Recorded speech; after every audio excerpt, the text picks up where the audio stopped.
Comme on vient de voir ensemble, Jésus a été tenté dans le désert. Puis il y a quelque chose de vraiment important dans cette tentation-là, c'est qu'il vient accomplir une chose très importante. À l'origine, dans le Jardin d'Éden, quand Dieu a créé l'homme et la femme, vous avez déjà entendu cette histoire-là probablement, il a créé l'arbre de la connaissance du bien et du mal. Dans l'arbre de la connaissance du bien et du mal, il y avait quelque chose que Dieu voulait faire avec ça. En réalité, Dieu a créé les humains parce qu'il voulait une relation avec eux. Mais qui dit une relation, dit un choix. Je veux dire, moi, je suis une personne qui est mariée. Si j'étais arrivé que j'avais été voir ma femme, et puis que j'étais tout simplement arrivé que j'avais dit, « Eh bien, c'est quoi ton prix? Je peux-tu t'acheter? Combien ça coûte? J'aimerais ça être marié avec toi. » Ça fait probablement pas les histoires les plus romantiques. Vous êtes d'accord avec ça? Ça demande un choix. Aimer demande un choix. Dieu nous a créés pour avoir une relation avec nous. Donc, dans le Jardin d'Éden, comme il a été dit déjà, il y a toute cette possibilité-là de profiter de la présence de Dieu et de tout ce que Dieu a fait pour les humains. Sauf que l'arbre est là et il fait appel à une chose bien précise, le libre arbitre, le choix. L'homme et la femme doivent choisir d'obéir et de répondre à l'amour de Dieu. Et malheureusement, ce qui s'est passé, c'est qu'ils ont fait le mauvais choix.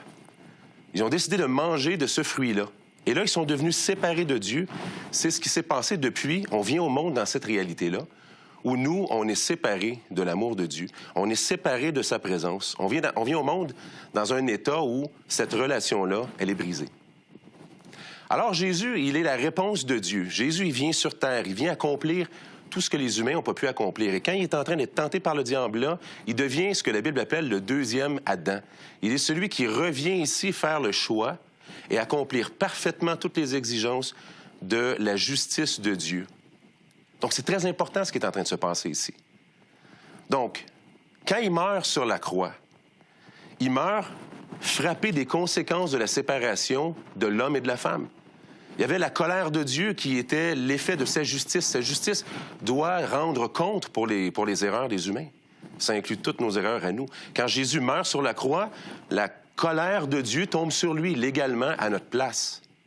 Mais cette croix-là, elle nous permet légalement d'avoir un accès, on pourrait dire, au Jardin d'Éden, au paradis, à la présence de Dieu. Mais en même temps, regardez la croix et comparez la croix avec l'arbre de la connaissance du bien et du mal, côte à côte. Comme l'arbre de la connaissance du bien et du mal faisait appel à votre réponse pour recevoir l'amour de Dieu ou pour confirmer cet amour de Dieu-là. La croix est exactement la même chose. À la croix, Dieu a fait tout ce qu'il fallait pour que vous puissiez être réconciliés avec lui, sauf qu'elle demande une réponse de votre part. Elle demande une réponse de ma part. Quand je me suis aperçu de ça dans ma vie, c'est ce que j'ai fait. J'étais tout seul dans ma chambre, un dimanche soir. Je savais que Jésus m'appelait. Je savais qu'il voulait pardonner mes péchés. C'était devenu tellement clair que je n'étais plus capable de vivre pour autre chose. Mais je savais qu'il fallait que je réponde en lui donnant ma vie. J'ai attendu pendant 1 an. J'ai agonisé pendant 1 an, voulant donner ma vie à Jésus, mais sachant pas qu'est-ce qu'il était pour faire avec. Et ce soir-là, j'ai tout simplement craqué. Et puis, je me souviens très bien, je me suis assis sur mon lit, j'ai ouvert ma bouche, je me suis effondré en larmes. Et là, j'ai dit à Dieu, si tu veux encore avoir pitié de moi, je t'en supplie, prends ma vie, fais ce que tu veux avec, mais pardonne-moi, prends-moi avec toi. Et ce qui s'est passé ce soir-là a complètement changé ma vie. Et c'est la raison pour laquelle je suis ici aujourd'hui devant vous. Je vous encourage à faire la même chose. Ce Jésus-là sur la croix est en train d'être le deuxième Adam. Il a accompli tout ce qu'il fallait pour vous réconcilier avec Dieu. Tout ce qui reste à faire, c'est de dire « Oui, j'accepte cette manifestation d'amour-là.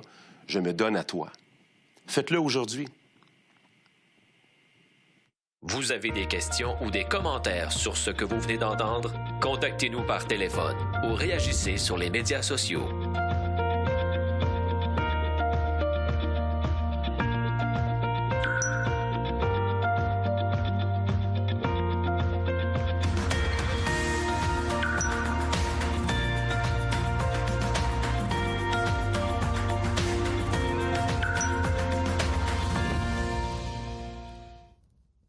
L'Heure de la Bonne Nouvelle, en collaboration avec le Messager chrétien, vous offre gratuitement le recueil de méditation quotidienne La Bonne Semence. Pour en recevoir un exemplaire, écrivez-nous à L'Heure de la Bonne Nouvelle, casier postal 25015, Trois-Rivières, Québec, G8Y0B5.